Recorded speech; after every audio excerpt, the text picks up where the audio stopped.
Hello and welcome to A New Life with Woody. I want to thank y'all for tuning in. Before I start what I'm going to talk about, I want to get y'all's opinion on a couple of things. So I'm selling some furniture on Facebook Marketplace, or at least I was. I took it down. I was getting some hits last night, people interested in what I was selling. And some were asking me to set up Zelle. Some were asking me about Cash App. They were asking me about this and that. And I was like, nah, I'm cool. I'm like, I want cash because I'm old school, but I understand nowadays people don't want to, bring cash because they think they're going to get robbed, whatever the case may be. But this one guy sounded prominent and he was like, look, what's your phone number? He said, I'm going to call you. He said, I'm going to leave you a voicemail and have a 6-digit code. He says, I don't think that you're a real seller. I want to make sure you're the person who's selling this and that, blah, blah, blah. Well, I let my guard down and he left me a message and there was a 6-digit code and I gave it to him. So a couple minutes later, he had asked me, he was like, look, I couldn't verify you on that phone number. He says, you got another phone. So I got Maria to use her phone and the same thing transpired. Once again, I didn't hear anything back from him. So today I Googled something on the lines of the 6-digit code on Marketplace or any other apps, and they said it was a scam. If any of you know what I did, what I took to expect, or whatever the case may be, please let me know. Just hit me up in the comment box, man, and let me know what I got myself into, what to expect, what I can do to avoid anything. Your help is needed. Thank you. So I'm going to give a disclaimer. The individual in which I'm going to talk about tonight, I want y'all to know I was never friends with this guy. I've never been friends with this guy. The only reason I conversed with this individual was due to the fact of him being the plug to be able to get me into a good job, which was the Pride Factory at Tomoka CI. He was one of the main welders and he had just been there for so long that he was just able to slide guys in the back door. Because I've tried many times to, put in applications and I just could never get into this job. So he was able to get me in. My cellmate had introduced me to him. His name was Money Mike. So shout out Money Mike. I know you in the 904, so shout out to you. Much love. I'd like to hear from you soon. So anyhow, so the guy I'm talking about, his name is Enoch Hall. Enoch Hall started his sentence out in 1993 for multiple sexual batteries, some with force, some without, and kidnapping. He was sentenced to multiple life sentences plus X amount of years. I don't know exactly how many. But this guy was weird, and I could just pick up on his vibes that something was wrong. So I had to ask my cellie. I was like, look, man, Money Mike, what's up with this dude? Oh, he goes, oh, yo, he's a sex offender. I said, well, why you introduced me to him? He was like, you wanted to get into Pride, didn't you? I said, yeah. He said, you got in, didn't you? I said, yeah. He said, well, that's why. So turns out I ended up being in the department next to him. We worked on fire trucks and ambulances and, refabricated all the diamond plates and bumpers and, just did everything to refurbish these vehicles for the city and the state. And so I did have to converse with him. I did have to work with him, had to ask him questions, but I was never friends with this guy. And some of you are going to ask, why is a sex offender allowed on the compound? Why didn't somebody smash him? Why didn't do this? Why they didn't do that? Well, I'll tell you this much. It ain't my place to judge. I know you're in here for this. I'm just not going to fuck with you. But the fact of the matter that I had to. Just some things you have to do in prison. But at the end of the day, like I said, I can't judge. It's on him. So I'm going to take you to the story. In 2008, I had already been transferred to another institution, but I had fellows and homies that were at the institution in which he was still at, Tomoka CI. Well, One day at the end of the shift of Pride, he stayed back. Evidently, he was looking for some pills. Now, mind you, Enoch was a junkie. He was a bug. And people that know about Florida prison system, if you say someone's a bug, they're doped out on psych meds. And, he just was always buying up pills, doing this and doing that, staying high, zooted out of his mind, doing blues, doing Benadryls, Neurotins, you name it. If he can get his hands on it, he's going to take it. So this in particular day, he had stayed back. And rumor has it he was looking for some pills, whatever the case may be. Somebody had stashed some. He's trying to find them.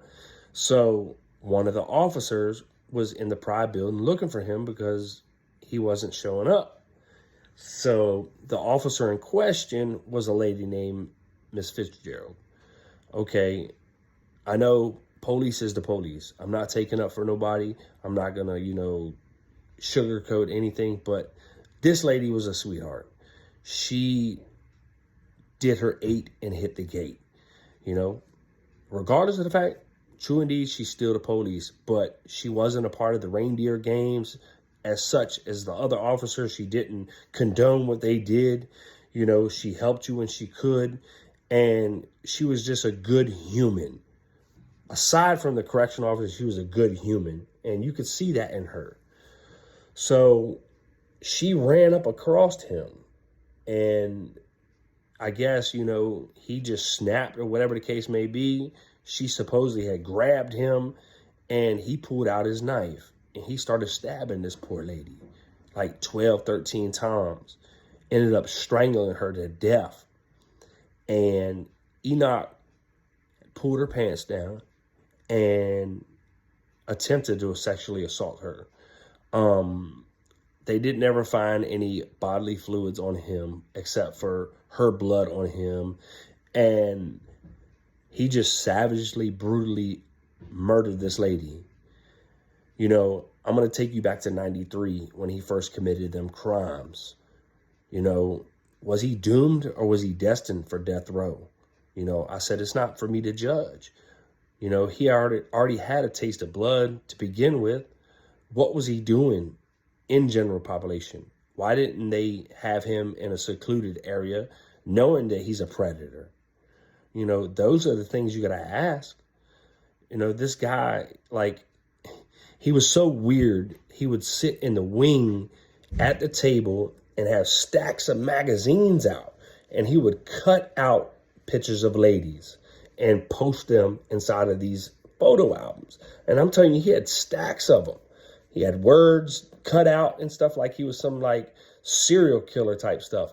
And back then, it didn't register what he was doing until it actually happened now. So you think was he already plotting to do something? Because I know he was already a major gunner. A gunner is someone that, jacks off or masturbates to a woman. Some guys masturbate to men. That's their own choice. But at the end of the day, he was already known as a gunner and a sex offender on top of that. So once again, was he doomed or was he destined? Does he deserve to be on death row? Like I said, I'm not going to judge. I'm not going to put my input because I too was once facing the death penalty, and it's not fun. That man's going through a lot, but does he deserve it?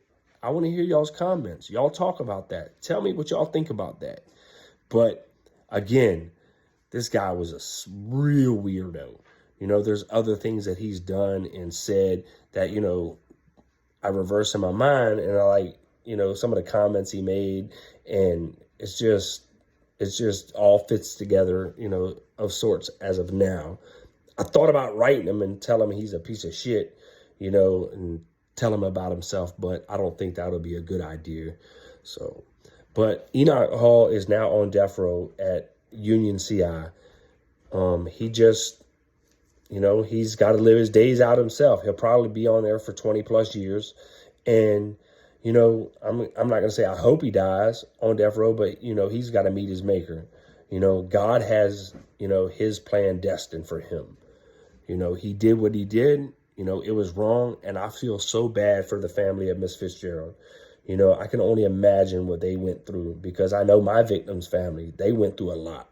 You know, they told me, and it just pains me to know that this guy was allowed to be out in general population after committing these heinous crimes. And there's several people. You know, I hear other states, you know, how they, you know, rectify the sexual offender. You know, I'm not going to condone that. I'm not going to say hurt nobody, because that's just not my way of thinking. But who's to say that that shouldn't have happened? You know, it could have happened. Maybe it did happen. You know, I didn't ever see nobody like picking on him or doing what he do. But at the end of the day, that dude was a savage. He was a beast. And you know what? He's sitting on death row for it now, thinking, twiddling his thumbs when his execution date's going to come. So please drop your comments in the box and tell me what you think. Was he doomed or was he destined? Because that's a sick individual. So I have another story that I'm going to talk about tonight. I had a good friend named Curtis. Curtis was a real country bumpkin. I'm talking about he had a total accent like this. And he's from Florida now, up in the Panhandle. He talked like this, and he'd always say, "Don't make me put these hooves on you." You know, he was just one of them country bumpkin, Panhandle, backwoods dudes. You know, real good dude, man.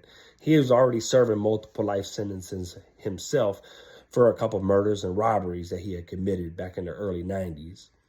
And him and I got real close. So Curtis, man, I tell you what, man, he could fix anything. He taught me so many times of fixing headphones, fixing radios. We would take a radio and gut it out and make the little transmitter to put beside the TV to tune into your radio. You know, now they have those things that actually are built for that, but we would make them, and they're awesome. I wish I could sit down and show you how to do it with a little daggone GPX radio. I still remember how to do it. Maybe one day if I can find one of them old school ones, I'll put a video out so y'all can see. It's pretty cool, and it's pretty simple. All you need is a soldering gun, some solder, and a couple radios to take the transmitters out, the little diodes and stuff, and place them in certain places with the volume board and the tuner on it. And it pretty much works, trust me.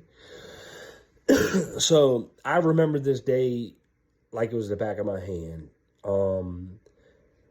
They had locked us down, man, and they had brought in the goon squad, man. There's probably about 10 of them in there.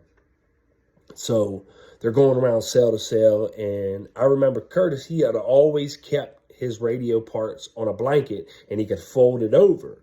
So it'd still be on his bed, but it'd be like covered up inside of a blanket. So I slept like 3 cells down from Curtis. So Curtis, I hear him arguing with Sergeant that was down there on the wing and stuff, right?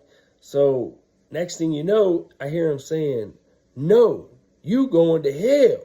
And I guess he stabbed him, but he stabbed the dude. He stabbed the sergeant through the neck. Come to find out, what had happened is that he had found the radio parts and told Curtis to take off his shoes. A piece of rebar fell out of Curtis's shoes. And the police put it up by his head and put it in front of his face and said, "You going to jail." And evidently he had a knife in the back of his waistband and said, "No, bitch, you going to hell," and stabs him right through his throat. Well, there was a rookie officer, and I remember his name. His name was Officer Cohn. Officer Cohn was at the doorway. Evidently, Officer Cohn, when he seen it had happened, the Sarge was trying to run out. Officer Cohn pushed him. Now, this is all eye accounts from the guys that are on the other side of the wing that can see him. Pushes him, and Curtis stabs the Sarge again. So the Sarge running around the wing trying to get down, but Curtis won't let him. He's trying to stab him again. So finally, the sergeant was able to run down the stairs, and they let him out. So Curtis is on the bottom wing chasing Officer Cohn.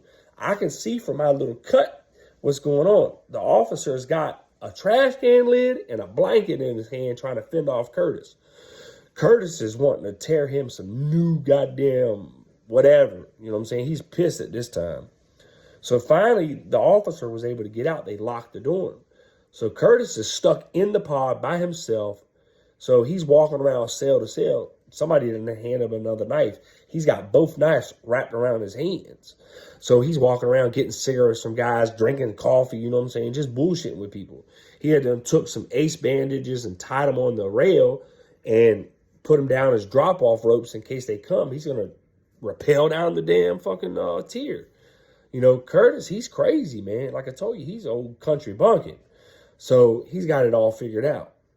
So, you know, they want to come in 10, 15 deep, but they're scared because Curtis done stabbed up the police. They don't want to get stabbed even though they got them turtle suits.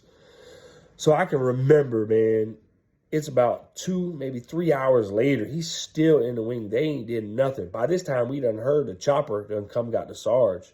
You know what I'm saying? And took him out of there, metaflighted him out. We heard that. So all along, here comes a Sarge named Sergeant Sawyer. He was like the people Sarge. You know, he was cool. He wore the brogans. He literally carried a knife in his pocket. He just didn't care. He wore inmate brogans to work every single day. And if, for you in Florida, you know I'm talking about them black brogans. He wore them every day. So he walks in with a camouflage hat. Don't even say nothing to him. Just walks up to him, and they start talking face to face. Now, mind you, Curtis has still got these knives in him. So it goes to show you that some police are shit. Some are the police, but they ain't shit. So we do respect them, you know. So next thing you know, within 5 minutes of talking, Curtis is unwrapping the ace bandages that are wrapping around the knives on his hands so that they won't fall out. And he's handing them to Sergeant Sawyer. And literally turned around, handcuffed, and let him walk him out. Now, for years, still to this day, he's on CM. And it's been 16 years, 17 years since that happened. He's still on CM, and I still be talking to him. I literally talked to him about 4 days ago, and he's doing good. He's hoping to get off. You know, he's had some setbacks, got caught with a knife again. You know, he's never going home, so he just got that mentality, you know, fight or flight. You know, that's his mentality.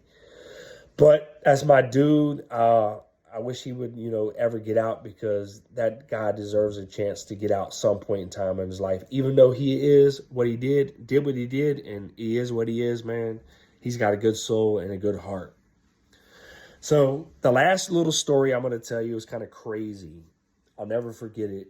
I had a legal guy, and I was, you know, doing my post-conviction reliefs, you know what I'm saying, doing what everybody does in prison, tries to get out. So I'm sitting at my homeboy's cell, and I'm talking to him. He's doing my legal work, and I'm kind of like halfway in, halfway out, and I'm looking towards the front of the door. I'm on the top tier. So this guy, he comes in, and he just goes like, and he starts climbing on the rail, and I'm looking at him like, what the hell are you doing? So he climbs to the top of the rail, and he swan dives off the top of the rail head first. And I see this with my own eyes, my right hand to God. He dives all the way off the top tier, busts his head wide open. I run to the back. It's an old T building, so people know what I'm talking about. It's an old T building. So I run to the back of the building, down the stairs, and run all the way up there. He looks like Peter Griffin does when he dies. He's all cocked up to the side. But except he's got his neck twisted down to the side, and he's like gurgling, trying to gasp for breath. But his head is split from the tip of his crown all the way back. Kind of looks like a leather basketball, split wide open, and you see the inner tube, except you see his skull. So I run. They're like, don't touch him, Woody. Don't touch him. Don't touch him. So I run into the first cell, snatch the towels off the hook, and I take it, I put them on his head because dude's bleeding profusely. So I take it and I wrap his head up and I tilt his head a little bit and he gasped for breath. So I don't know if that saved his life or whatever the case may be. But the moral of the story is, man, look, help somebody if you can, man, because like you never know, that might be you laying down there. You would hope somebody would help you. So a few minutes later, the medical finally come in. They done kicked the glass on the door like 100 times and nobody, they're all in the booth probably sleep. So finally they come down, they're like, what's up? And then finally medical comes down and all that stuff. Now here's the kicker. The captain, and I'm going to put her name out there, Captain Whitmire, she comes into the pod and she sees what's on the ground. And she immediately screams, grabs her face, and she just goes haywire. You know what had happened? Minutes before dude walked into the pod to go up to the stairs to dive head first off, he had walked up to her. Now in Florida, it's protocol, if you have a psychological emergency, you walk up to an officer and say, sir, ma'am, I have a psychological emergency. They're supposed to put you in handcuffs and take you to medical. This lady was going on her lunch break. She was going to the staff dining, and she told him, go to the building. And this was at Martin CI. Go to your building and ask for a psychological emergency. Dude went back to the building and called his own psych emergency. Dude ended up living. He came back like about 9-10 months later. They put him in a single cell in the same pod. Except this time his hands all twisted like this and his leg drags. So he came up to me and he talked kind of funny. And he was like, thank you. I thank you for that, man. I heard you save my life. I was like, look, I ain't save your life. I just wanted to stop the bleeding and try to help you breathe. And he was like, man, you helped me. You saved me, man. And for that, it just like touched me, man. Because, you know, sometimes in life, we have the opportunity to help someone. So help someone if you can. You know, don't turn a blind eye. You know, life is too precious. We don't have to like, you know, it ain't being nosy. It's not being in someone's business. It's actually, you know, helping somebody. But there is a code of ethics in prison, and people know that. You know, you turn a blind eye to some things. You see two guys fighting, you don't watch, you turn. You know, but situations like that guy's helpless. Help him. That's what I would want someone to do for me.